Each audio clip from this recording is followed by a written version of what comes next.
On 31 March 2024, the trial balance of Shriman a merchant was extracted and from its the following balances were taken. A trial balance given ਆ ਉਸ ਤੋਂ ਬਾਅਦ ਆਪਾਂ ਨੂੰ ਅੱਗੇ ਕਿਹਾ ਵਾ ਸਟਾਕ ਔਨ 31 ਮਾਰਚ 2024 ਪਰ department A 3000 department B 6000 make out a departmental training and profit and loss count for the year ended 31 March 2024 from the above information assuming that the department occupy similar floor area. All expenses are divided among the two department in the ratio of 2:1। ਇਹਨਾਂ ਨੇ ਆਪਾਂ ਨੂੰ ਇਹਦੇ ਵਿੱਚ trading and profit and loss count ਬਣਾਉਣ ਨੂੰ ਕਿਹਾ। Trading and profit and loss count ਬਿਲਕੁਲ ਸੇਮ ਬਣੇਗਾ ਜਿਵੇਂ ਆਪਾਂ ਪਿਛਲੇ ਮਤਲਬ ਫਾਈਨਲ ਅਕਾਊਂਟਸ ਦੇ ਵਿੱਚ ਕੀਤਾ ਸੀਗਾ। ਠੀਕ ਹੈ, ਤਾਂ ਫਾਈਨਲ ਅਕਾਊਂਟ ਹੀ ਇਹ ਵੀ ਅਤੇ ਇਹ ਬਸ ਕੰਬਾਈਨ ਬਣ ਜਾਏਗਾ। ਪਹਿਲਾਂ ਲਿਖਾਂਗੇ particulars department A department B particulars department A department B। ਤਾਂ ਆਪਾਂ ਡੈਬਿਟ ਸਾਈਡ 'ਤੇ ਲਿਖ ਲਾਂਗੇ to opening stock to purchases carriage inward basis.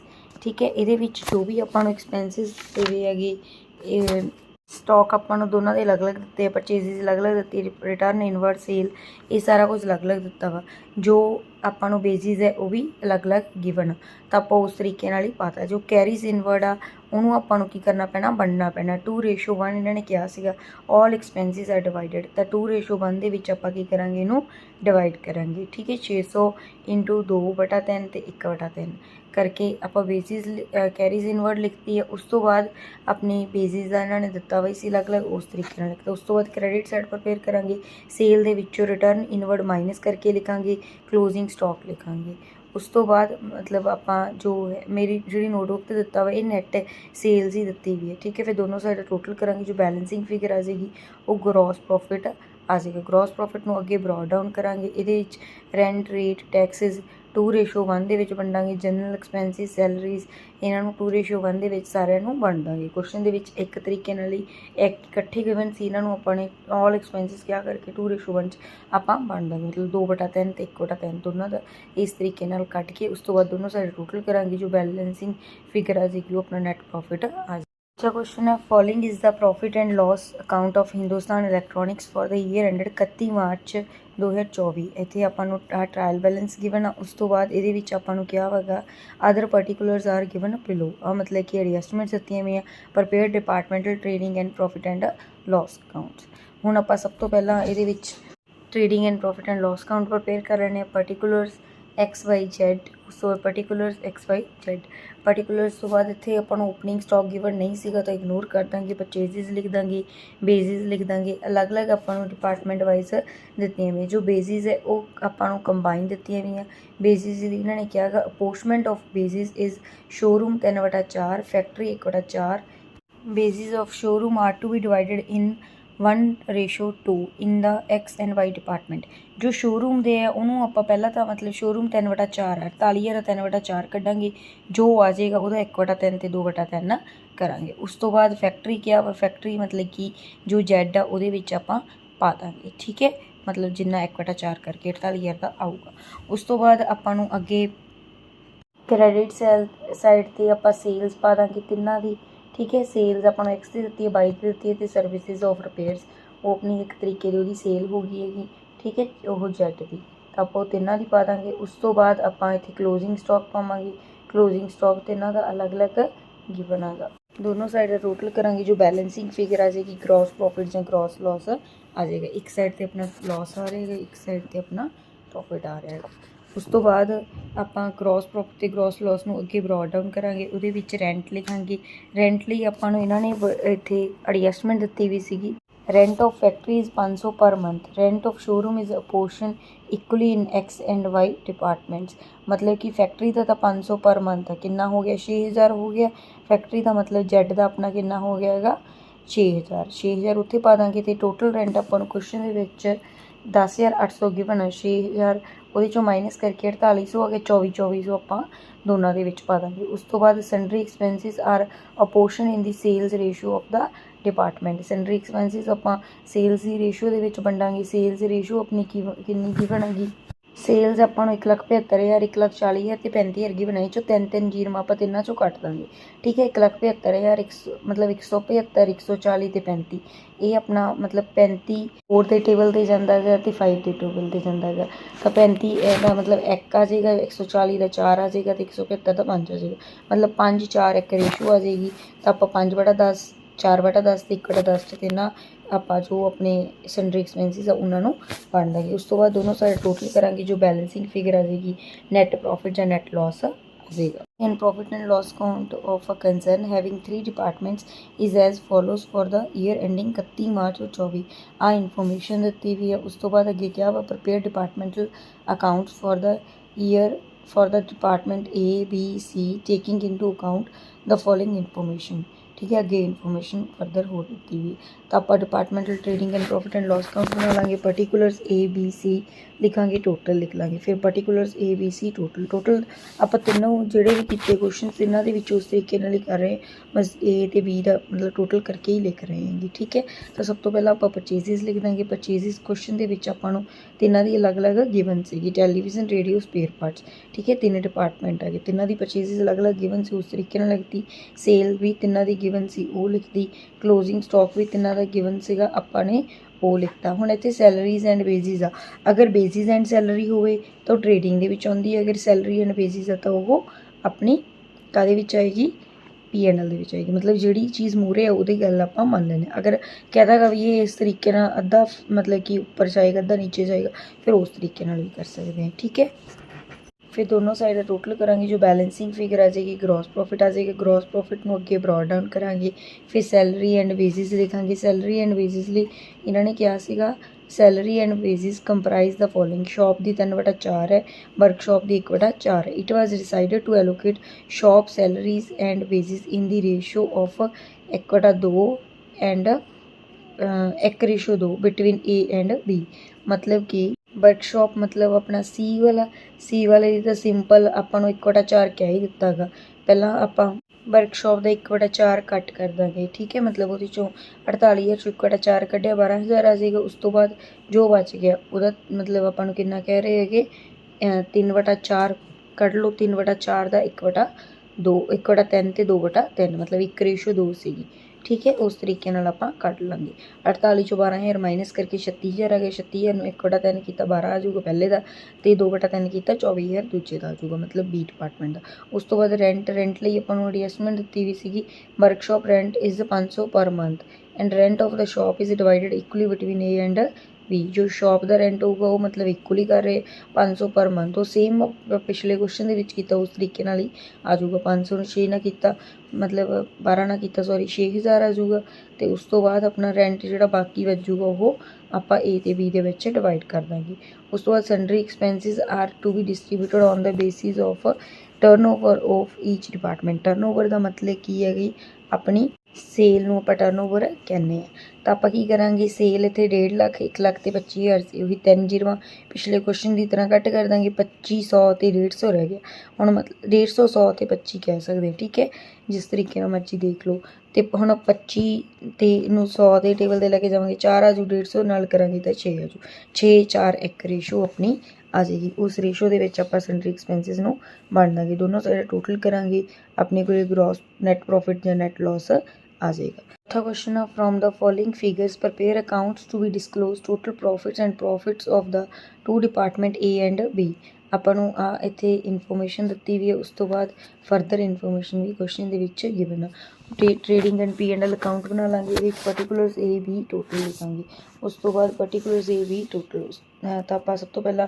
Debit side ते ओपनिंग स्टॉक लिख देंगे क्वेश्चन के गिवन ही सीगा ए ते बी का परचेजेस भी गिवन सी कैरीज इनवर्ड आपां नूं गिवन नहीं सीगा तो कैरीज इनवर्ड जो परचेजिज है कि वो आप नैट परचेजिज लिखी गई क्वेश्चन के। ठीक है तो नैट परचेजिज नाल ही कैरीज इनवर्ड लिंक हैगी कैरीज इनवर्ड का मतलब की है आप जो समान खरीदते हैं उस टाइम पर कितना किराया लगेगा तो 74-69 रेशो के आप कैरीज इनवर्ड में बन देंगे क्योंकि फर्दर अगे किसी टेबल से डिवाइड नहीं हो रहे। उस तो बाद सेल अपन क्वेश्चन के गिवन ही है उस तरीके ही लिख देंगे क्रेडिट साइड ते क्लोजिंग स्टॉक भी गिवन सीगा वो भी आप उस तरीके ही लिख देंगे। उस तो बाद ਕਲੋਜ਼ਿੰਗ ਸਟਾਕ ਆਪਾਂ ਨੂੰ ਲਾਸਟ ਵਾਲੀ ਐਡਜਸਟਮੈਂਟ ਦੇ ਵਿੱਚ ਦਿੱਤਾ ਹੋਇਆ ਸੀਗਾ। ਉਸ ਤੋਂ ਬਾਅਦ ਇਹਨਾਂ ਨੇ ਇੱਕ ਐਡਜਸਟਮੈਂਟ ਦਿੱਤੀ ਸੀ, goods transfer from department A to B ਵਰ 5 ਜਿਹੜੇ ਡਿਪਾਰਟਮੈਂਟ ਟਰਾਂਸਫਰ ਕਰਦਾ ਗਾ ਉਹਦੀ ਇੱਕ ਤਰੀਕੇ ਨਾਲ ਸੇਲ ਹੋ ਗਈ, ਤਾਂ A ਨੇ ਟਰਾਂਸਫਰ ਕੀਤੀ, A ਦੀ ਸੇਲ ਹੋ ਗਈ ਬਾਈ B ਦੇ ਨਾਮ ਨਾਲ, ਅਸੀਂ A ਦੇ ਕਾਲਮ ਵਿੱਚ ਕੀ ਅਮਾਊਂਟ ਲਿਖਾਂਗੇ। ਉਸ ਤੋਂ ਬਾਅਦ ਇੱਧਰ ਟਰਾਂਸਫਰ ਆਪਾਂ ਲਿਖਾਂਗੇ ਕਿਸ ਹਿਸਾਬ ਨਾਲ, 2A ਦੇ ਨਾਮ ਨਾਲ, ਠੀਕ ਹੈ, ਲਿਖਾਂਗੇ ਅਮਾਊਂਟ ਇਹਦੀ B ਦੇ ਕਾਲਮ ਵਿੱਚ। ਦੋਨੋਂ ਸਾਈਡ ਟੋਟਲ ਕਰਾਂਗੇ, ਜੋ ਬੈਲੈਂਸਿੰਗ ਫਿਗਰ ਆ ਜਾਏਗੀ, ਗ੍ਰੋਸ ਪ੍ਰੋਫਿਟ ਆ ਜਾਏਗਾ। ਗ੍ਰੋਸ ਪ੍ਰੋਫਿਟ ਨੂੰ ਅੱਗੇ ਬਰੋਡ ਡਾਊਨ ਕਰਾਂਗੇ। ਇਹਦੇ 'ਚ ਫਿਰ ਡਿਸਕਾਊਂਟ ਰਿਸੀਵ ਹੈ, ਡਿਸਕਾਊਂਟ ਵੀ ਆਪਾਂ ਨੂੰ ਕਿਵੇਂ ਮਿਲੂਗਾ, ਜਿੰਨਾ ਆਪਾਂ ਪਰਚੇਜ਼ ਕਰਾਂਗੇ ਉਸ ਹਿਸਾਬ ਨਾਲ ਮਿਲਦਾ ਹੁੰਦਾ ਹੈਗਾ, ਠੀਕ ਹੈ। ਤਾਂ ਡਿਸਕਾਊਂਟ ਰਿਸੀਵ ਨੂੰ ਵੀ ਅਸੀਂ ਪਰਚੇਜ਼ ਦੀ ਰੇਸ਼ੋ ਦੇ ਵਿੱਚ ਵੰਡਾਂਗੇ। ਉਸ ਤੋਂ ਬਾਅਦ ਸੈਲਰੀਜ਼ ਲਿਖ ਦਾਂਗੇ। ਸੈਲਰੀਜ਼ ਲਈ ਇਹਨਾਂ ਨੇ ਕਿਹਾ ਸੀ allocated general salaries are to be allocated equally, ਤਾਂ ਇਕੁਅਲੀ ਆਪਾਂ ਵੰਡ ਦਾਂਗੇ। ਜਿਹੜੀ ਵੈਸੇ ਸਿੰਪਲ ਸੈਲਰੀਜ਼ ਦੋ ਤਰੀਕੇ ਦੀ ਦਿੱਤੀ ਵੀ ਹੈ, ਇੱਕ ਤਾਂ A ਦੀ ਅਤੇ B ਦੀ ਅਲੱਗ-ਅਲੱਗ ਦਿੱਤੀ ਵੀ ਹੋਈ ਸੀ, ਇੱਕ ਜਨਰਲ ਸੈਲਰੀ ਸੀਗੀ 11,600, ਉਹਨੂੰ ਆਪਾਂ ਨੇ ਕੀ ਕੀਤਾ ਗਾ, ਮਤਲਬ ਕਿ ਇਕੁਅਲੀ ਵੰਡਿਆ ਗਾ, ਠੀਕ ਹੈ। ਜਿਹੜੀ ਗਿਵਨ ਸੀ ਉਹ ਤਾਂ ਉਸ ਤਰੀਕੇ ਨਾਲ ਲਿਖਦੇ ਨਹੀਂ। ਉਸ ਤੋਂ ਬਾਅਦ ਰੈਂਟ ਐਂਡ ਰੇਟਸ ਹੈ, ਇਹ ਆਪਾਂ ਕਿਸ ਰੇਸ਼ੋ ਵਿੱਚ ਵੰਡਾਂਗੇ, ਇਹਨਾਂ ਨੇ ਕਿਹਾ ਸੀਗਾ ਦ area occupied is in the ratio of 3:2। ਹੁਣ ਜਿੰਨਾ ਉਹਨਾਂ ਨੇ ਏਰੀਆ ਆਕੂਪਾਈ ਕੀਤਾ ਆਪਾਂ ਉਸ ਰੇਸ਼ੋ ਦੇ ਵਿੱਚ ਉਹਨਾਂ ਨੂੰ, ਮਤਲਬ ਏਰੀਆ ਉਹਨਾਂ ਨੇ 3:2 'ਚ ਵੰਡਿਆ ਹੈਗਾ, ਤਾਂ ਇਸ ਕਰਕੇ ਰੈਂਟ ਰੇਟ ਵੀ ਆਪਾਂ ਉਨਾ ਹੀ ਦੇਵਾਂਗੇ। Insurance premium is a comprehensive policy allocation being inconvenient, ਆਪਾਂ ਨੂੰ ਪਤਾ ਲੱਗ ਰਿਹਾ ਵੀ ਕਿੱਧਰ ਕਿੰਨਾ ਖਰਚਾ ਪਾਈਏ, ਤਾਂ ਇਹ ਜਨਰਲ P&L ਦੇ ਵਿੱਚ ਜਾਏਗਾ। ਉਸ ਤੋਂ ਬਾਅਦ ਆਪਾਂ ਨੇ ਹੋਰ ਜਿਹੜੇ ਐਕਸਪੈਂਸਿਸ ਰਹਿ ਕੇ, ਡਿਸਕਾਊਂਟ ਅਲਾਊਡ ਹੋ ਗਿਆ। ਡਿਸਕਾਊਂਟ ਅਲਾਊਡ ਆਪਾਂ ਕਿਸ ਰੇਸ਼ੋ ਵੰਡਾਂਗੇ, ਸੇਲ ਦੀ ਰੇਸ਼ੋ ਵਿੱਚ। ਐਡਵਰਟਾਈਜ਼ਮੈਂਟ ਜਨਰਲ ਐਕਸਪੈਂਸਿਸ ਇਹ ਸਾਰੇ ਕਾਹਦੇ ਨਾਲ ਲਿੰਕ ਹੈਗੇ, ਆਪਣੇ ਸੇਲ ਨਾਲ, ਅਤੇ ਸੇਲ ਦੀ ਰੇਸ਼ੋ 'ਚ ਵੰਡਾਂਗੇ। ਦੋਨੋਂ ਸਾਈਡ ਟੋਟਲ ਕਰਾਂਗੇ, ਜੋ ਬੈਲੈਂਸਿੰਗ ਫਿਗਰ ਆ ਜਾਏਗੀ ਨੈਟ ਪ੍ਰੋਫਿਟ ਜਾਂ ਨੈਟ ਲੋਸ ਆ ਜਾਏਗੀ। ਇੱਕ ਡਿਪਾਰਟਮੈਂਟ ਦਾ ਨੈਟ ਪ੍ਰੋਫਿਟ, ਇੱਕ ਦਾ ਨੈਟ ਲੋਸ ਆ। ਉਸ ਤੋਂ ਬਾਅਦ ਆਪਾਂ ਨੇ ਅੱਗੇ ਕੀ ਕਰਨਾ ਹੈ, ਉਸ ਤੋਂ ਬਾਅਦ ਆਪਾਂ ਜਨਰਲ P&L ਅਕਾਊਂਟ ਪ੍ਰਪੇਅਰ ਕਰ ਲਾਂਗੇ। ਉਹਦੇ ਵਿੱਚ ਆਪਾਂ ਨੈਟ ਪ੍ਰੋਫਿਟ ਜਾਂ ਨੈਟ ਲੋਸ ਜੋ ਆਇਆ ਸੀਗਾ ਉਹਨਾਂ ਦਾ ਜਿਵੇਂ ਟੋਟਲ ਕਰਕੇ ਵੀ ਲਿਖ ਸਕਦੇ ਸੀ, ਜੇ ਦੋਨੋਂ ਪ੍ਰੋਫਿਟ ਹੁੰਦੇ ਜਾਂ ਦੋਨੋਂ ਲੋਸ ਹੁੰਦੇ। ਹੁਣ ਇੱਥੇ ਨੈਟ ਲੋਸ ਵੱਡਾ ਗਾ, ਠੀਕ ਹੈ, ਤਾਂ ਨੈਟ ਲੋਸ ਤੋਂ ਨੈਟ ਪ੍ਰੋਫਿਟ ਮਾਈਨਸ ਕਰਕੇ ਜੋ ਵੈਲਿਊ ਆ ਜਾਏਗੀ ਉਹ ਇੱਕ ਤਰੀਕੇ ਨਾਲ ਆਪਣੇ ਕੋਲੇ ਲੋਸ ਵੱਡਾ ਰਹਿ ਜਾਏਗਾ, ਠੀਕ ਹੈ। 13,390 ਚੋਂ 59,60 ਘਟਾ ਕੇ 74,30 ਆ ਗਿਆ, ਉਹ ਲੋਸ ਅਸੀਂ ਬਰੋਡ ਡਾਊਨ ਕਰ ਲਾਂਗੇ। ਇੰਸ਼ੋਰੈਂਸ ਅਕਾਊਂਟੈਂਸੀ ਚਾਰਜਿਸ ਆਪਾਂ ਨੂੰ ਪਤਾ ਨਹੀਂ ਲੱਗ ਰਿਹਾ ਸੀ ਵੀ ਕਿਸ ਰੇਸ਼ੋ 'ਚ ਵੰਡਣੇ ਆ, ਉਹ ਆਪਾਂ ਫਿਰ ਉੱਥੇ ਪਾ ਦਾਂਗੇ। ਉਸ ਤੋਂ ਬਾਅਦ ਟੋਟਲ ਕਰਾਂਗੇ, ਜੋ ਬੈਲੈਂਸ ਆ ਜਾਏਗਾ ਉਹ ਆਪਣਾ ਨੈਟ ਲੋਸ ਫਰਦਰ ਆ ਜਾਏਗਾ, ਮਤਲਬ ਕਿ ਆਪਣਾ ਜੋ ਕਹਿ ਲਓ ਟੋਟਲ ਡਿਪਾਰਟਮੈਂਟਸ ਦੇ ਵਿੱਚੋਂ ਸਾਨੂੰ ਇੰਨਾ ਲੋਸ ਹੋ ਰਿਹਾ ਹੈਗਾ, ਜੋ ਬੈਲੈਂਸ ਸ਼ੀਟ ਦੇ ਵਿੱਚ ਅਸੀਂ ਫਰਦਰ ਪਾਵਾਂਗੇ ਉਹ ਵਾਲਾ ਵੈਲਿਊ ਆ ਜਾਏਗੀ। ਪੰਜਵਾਂ ਕੁਐਸਚਨ ਹੈਗਾ, ਇਹਦੇ ਵਿੱਚ ਆਪਾਂ ਨੂੰ ਕਿਹਾ Brahma Limited has 3 departments and submit the following information for the year ending on 31 March 2024, ਠੀਕ ਹੈ। ਆਪਾਂ ਨੂੰ ਇਨਫੋਰਮੇਸ਼ਨ ਦਿੱਤੀ ਵੀ ਲਾਸਟ ਤੇ ਕਿਹਾ we you are required to prepare departmental trading account of Brahma Limited assuming that the rate of profit on sale is uniform in each case, ਮਤਲਬ ਕਿ ਜਿੰਨਾ ਪ੍ਰੋਫਿਟ ਹੋਊਗਾ ਉਹ ਆਪਣਾ ਹਰੇਕ ਕੇਸ ਦੇ ਵਿੱਚ ਕੀ ਹੋਊਗਾ, ਸੇਮ ਹੋਊਗਾ। ਤਾਂ ਆਪਾਂ ਸਭ ਤੋਂ ਪਹਿਲਾਂ ਇੱਥੇ ਪਰਚੇਸਿਸ ਦਿੱਤੀ ਵੀ, ਉਹਦੀ ਯੂਨਿਟਸ ਦਿੱਤੀ ਵੀ ਅਤੇ ਅਮਾਊਂਟ ਦਿੱਤੀ ਵੀ ਹੈ। ਓਪਨਿੰਗ ਸਟਾਕ, ਕਲੋਜ਼ਿੰਗ ਸਟਾਕ, ਇਹ ਸਾਰਾ ਕੁਝ ਆਪਾਂ ਨੂੰ ਕਿਸ ਮਤਲਬ ਬੇਸ ਨਾਲ ਦਿੱਤਾ ਹੈਗਾ। ਇਹਦੇ ਵਿੱਚ ਪ੍ਰੋਫਿਟ ਤਾਂ ਆਪਾਂ ਸਿੱਧਾ ਮਤਲਬ ਆਪਾਂ ਨੂੰ ਕਹਿ ਹੀ ਦਿੱਤਾ ਹੈਗਾ ਵੀ ਇੰਨੇ % ਪ੍ਰੋਫਿਟ ਕਮਾਵਾਂਗੇ, ਠੀਕ ਹੈ। ਤਾਂ ਆਪਾਂ ਸਭ ਤੋਂ ਪਹਿਲਾਂ ਇਹਦੇ ਵਿੱਚ ਸੇਲ ਲਿਖ ਲੈਂਦੇ ਹਾਂ। ਸੇਲਸ ਆਪਾਂ ਨੂੰ ਕਿੰਨੀ ਦਿੱਤੀ ਸੀਗੀ, ਇੱਥੇ 5200 ਦਿੱਤੀ ਸੀਗੀ, ਅਤੇ ਸੈਲਿੰਗ ਪ੍ਰਾਈਸ 40 ਰੁਪਏ ਦਿੱਤਾ ਸੀਗਾ। ਇਹਨੂੰ ਮਲਟੀਪਲਾਈ ਕਰ ਲਾਂਗੇ, 5200 ਨੂੰ 40 ਰੁਪਏ ਨਾਲ, 9800 ਨੂੰ 45 ਰੁਪਏ ਨਾਲ, 15300 ਨੂੰ 50 ਰੁਪਏ ਨਾਲ, ਠੀਕ ਹੈ। ਜਿੰਨੀ ਸੇਲਸ ਯੂਨਿਟ ਸੀਗੀ, ਸੈਲਿੰਗ ਪ੍ਰਾਈਸ ਪਰ ਯੂਨਿਟ ਦਿੱਤਾ ਹੋਇਆ ਸੀ, ਬਸ ਉਹਦੇ ਨਾਲ ਮਲਟੀਪਲਾਈ ਕਰਕੇ ਆਪਣਾ ਆਨਸਰ ਆ ਜਾਣਾ ਸੀਗਾ।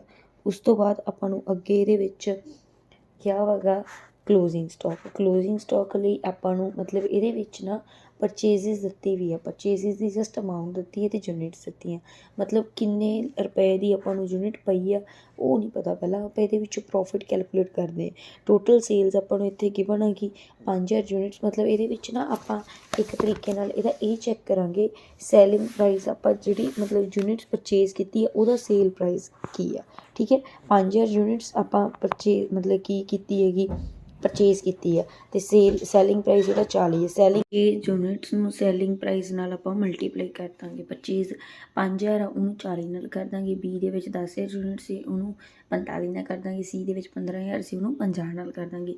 ਤਿੰਨਾਂ ਨੂੰ ਮਲਟੀਪਲਾਈ ਕਰਕੇ ਆਪਾਂ ਨੇ ਮਤਲਬ ਕਿ ਤਿੰਨਾਂ ਦਾ ਸੈਲਿੰਗ ਪ੍ਰਾਈਸ ਆਪਾਂ ਨੇ ਮਤਲਬ ਇੱਕ ਤਰੀਕੇ ਨਾਲ ਟੋਟਲ ਸੈਲਿੰਗ ਪ੍ਰਾਈਸ ਕੱਢ ਲਾਂਗੇ ਪਰਚੇਜ਼ ਯੂਨਿਟਸ ਦਾ। ਠੀਕ ਹੈ, 14 ਲੱਖ ਆ ਗਿਆ। ਉਹਦੇ 'ਚੋਂ ਟੋਟਲ ਕੋਸਟ ਆਪਾਂ ਨੂੰ ਦਿੱਤਾ ਸੀਗਾ ਮਤਲਬ ਕਿ 8,40,000 ਦੀ ਆਪਾਂ ਪਰਚੇਜ਼ਿਸ ਦੀ ਅਮਾਊਂਟ ਟੋਟਲ ਤਿੰਨਾਂ ਦੀ ਦਿੱਤੀ ਗਈ ਸੀ। ਇਹਦਾ ਮਤਲਬ 5,60,000 ਰੁਪਏ ਆਪਾਂ ਨੂੰ ਉਹਦੇ ਵਿੱਚੋਂ ਕੀ ਹੋ ਗਿਆ, ਪ੍ਰੋਫਿਟ ਹੋ ਗਿਆ। ਤਾਂ ਪ੍ਰੋਫਿਟ ਆਪਾਂ ਅੱਗੇ GP ਰੇਸ਼ੀਓ ਦਾ ਫਾਰਮੂਲਾ ਕੀ ਹੁੰਦਾ, GP ਅਪੋਨ ਸੇਲਸ। GP ਆਪਾਂ ਨੂੰ 5,60,000 ਹੋਇਆ, ਸੇਲ ਆਪਣੀ ਇੱਕ ਤਰੀਕੇ ਨਾਲ 14 ਲੱਖ ਦੀ ਹੋ ਗਈ ਹੈਗੀ। ਠੀਕ ਹੈ, ਤਾਂ ਆਪਾਂ ਕੀ ਕਰਾਂਗੇ ਉਹਦੇ ਵਿੱਚੋਂ 5,60,000 ਡਿਵਾਈਡ ਬਾਈ 14 ਲੱਖ ਇੰਟੂ 100, 40% ਆਪਣਾ ਕੀ ਆ ਜਾਏਗਾ, GP ਰੇਸ਼ੋ ਆ ਜਾਏਗੀ। ਤਾਂ ਫਿਰ ਆਪਾਂ ਕੋਸਟ ਪਰ ਯੂਨਿਟ ਚੈੱਕ ਕਰ ਲਾਂਗੇ। ਸੈਲਿੰਗ ਪ੍ਰਾਈਸ ਦੇ ਵਿੱਚੋਂ ਗ੍ਰੋਸ ਪ੍ਰੋਫਿਟ ਘਟਾ ਦਾਂਗੇ ਤਾਂ ਆਪਣੇ ਕੋਲ ਕੋਸਟ ਆ ਜਾਏਗੀ। ਮਤਲਬ ਸੇਲ ਜੋ GP ਮਾਈਨਸ ਕਰ ਦੇਣੇ ਉਹਨੇ ਤਾਂ ਕੋਸਟ ਆ ਜਾਂਦੀ ਹੁੰਦੀ ਹੈ। ਸੇਲ ਆਪਾਂ ਨੂੰ ਕਿੰਨੀ ਦਿੱਤੀ ਹੈਗੀ, ਸੈਲਿੰਗ ਪ੍ਰਾਈਸ ਪਰ ਯੂਨਿਟ ਆਪਾਂ ਦੇਖਾਂਗੇ 40 ਰੁਪਏ। 40 ਦੇ ਵਿੱਚੋਂ 40% ਬਸ ਆਪਾਂ ਉਹਦਾ ਮਾਈਨਸ ਕਰੀ ਜਾਣਾ ਗਾ। ਠੀਕ ਹੈ, ਤਾਂ ਮਤਲਬ ਆਪਾਂ ਨੂੰ 24 ਰੁਪਏ ਪਹਿਲੇ 'ਚੋਂ ਬਚ ਗਏ ਹੈਗੇ। ਉਸ ਤੋਂ ਬਾਅਦ ਆਪਾਂ ਮਤਲਬ ਸਿੱਧਾ ਜਿੰਨੀ ਆਪਣੀ ਆਹ ਆ ਗਿਆ ਹੈਗਾ 40, 45, 50, ਇਹਦਾ ਆਪਾਂ ਕੀ ਕਰ ਸਕਦੇ ਹਾਂ 60% ਵੀ ਸਿੱਧਾ ਦੇਖ ਸਕਦੇ ਕਿਉਂਕਿ 40% ਦਾ ਪ੍ਰੋਫਿਟ ਹੈਗਾ ਤਾਂ 60% ਕੀ ਹੋ ਜਾਏਗੀ, ਕੋਸਟ ਹੋ ਜਾਏਗੀ। ਉਸ ਤਰੀਕੇ ਨਾਲ ਵੀ ਕਰ ਸਕਦੇ ਜਾਂ ਜੇ ਮੈਂ ਇੱਥੇ ਸਟੈਪ ਬਾਈ ਸਟੈਪ ਕੀਤਾ ਵਾ ਮਤਲਬ ਕਿ 40 ਦਾ 40% ਕੱਢਿਆ ਪਹਿਲਾਂ, ਫਿਰ ਉਸ ਤੋਂ ਬਾਅਦ ਇਹ 16 ਆ ਗਿਆ, 40 'ਚੋਂ 16 ਮਾਈਨਸ ਕੀਤੇ, 45 ਦੇ 40% ਕੱਢੇ, 40% ਉਹ 'ਚੋਂ ਮਾਈਨਸ ਕੀਤਾ, ਫਿਰ 50 'ਚੋਂ 40% ਆਪਾਂ ਨੇ ਕੱਢ ਕੇ ਮਾਈਨਸ ਕੀਤਾ ਗਾ। ਠੀਕ ਹੈ, ਇਹ ਆਪਣੇ ਕੋਲ ਕੋਸਟ ਆ ਗਈ ਹੈ ਪਰ ਯੂਨਿਟ ਦੀ। ਇਹੀ ਕੋਸਟ ਨਾਲ ਆਪਾਂ ਕਲੋਜ਼ਿੰਗ ਸਟਾਕ ਫਾਈਂਡ ਕਰਾਂਗੇ। ਠੀਕ ਹੈ, ਇਹੀ ਕੋਸਟ ਨਾਲ ਆਪਾਂ ਪਰਚੇਜ਼ਸ ਫਾਈਂਡ ਕਰਾਂਗੇ ਕਿਉਂਕਿ ਪਰਚੇਜ਼ ਆਪਾਂ ਕੋਸਟ ਦੇ ਨਾਲ ਹੀ ਕਰਦੇ ਹੁੰਦੇ ਹਾਂ ਵੀ ਇੰਨੇ ਦਾ ਸਮਾਨ ਆਪਾਂ ਨੇ ਪਰਚੇਜ਼ ਕੀਤਾ। ਅਤੇ ਇਸੇ ਨਾਲ ਹੀ ਆਪਾਂ ਕੀ ਕਰਾਂਗੇ, ਓਪਨਿੰਗ ਸਟਾਕ ਕਰਾਂਗੇ। ਪਹਿਲਾਂ ਸਟਾਕ ਦੀ ਤਾਂ ਆਪਾਂ ਨੂੰ ਯੂਨਿਟਸ ਕੁਐਸਚਨ ਦੇ ਵਿੱਚ ਗਿਵਨ ਸੀ, ਉਹਨੂੰ ਬਸ ਆਪਾਂ ਆਹ ਜੋ 24, 27, 30 ਕੱਢੇ ਉਹਨਾਂ ਮਲਟੀਪਲਾਈ ਕਰ ਲਾਂਗੇ। ਓਪਨਿੰਗ ਸਟਾਕ ਲਈ ਯੂਨਿਟਸ ਗਿਵਨ ਨਹੀਂ ਸੀ ਤਾਂ ਆਪਾਂ ਕੀ ਕਰਾਂਗੇ, ਓਪਨਿੰਗ ਸਟਾਕ ਲਈ ਕਲੋਜ਼ਿੰਗ ਸਟਾਕ 'ਚੋਂ ਪਰਚੇਜ਼ਸ ਯੂਨਿਟ ਮਾਈਨਸ ਕਰ ਦਾਂਗੇ, ਸੇਲ ਵਾਲੀ ਯੂਨਿਟ ਪਲੱਸ ਕਰ ਦਾਂਗੇ। ਉਹ ਓਪਨਿੰਗ ਸਟਾਕ ਦੀਆਂ ਯੂਨਿਟਸ ਆ ਜਾਣਗੀਆਂ, ਉਹਨੂੰ ਆਪਾਂ ਮਲਟੀਪਲਾਈ 24, 27, 30 ਨਾਲ ਹੀ ਕਰਾਂਗੇ। ਬਸ ਦੋਨੋਂ ਸਾਈਡ ਟੋਟਲ ਕਰਾਂਗੇ, ਜੋ ਬੈਲੈਂਸਿੰਗ ਫਿਗਰ ਆ ਜਾਏਗੀ ਉਹ ਗ੍ਰੋਸ ਪ੍ਰੋਫਿਟ ਆ ਜਾਏਗਾ।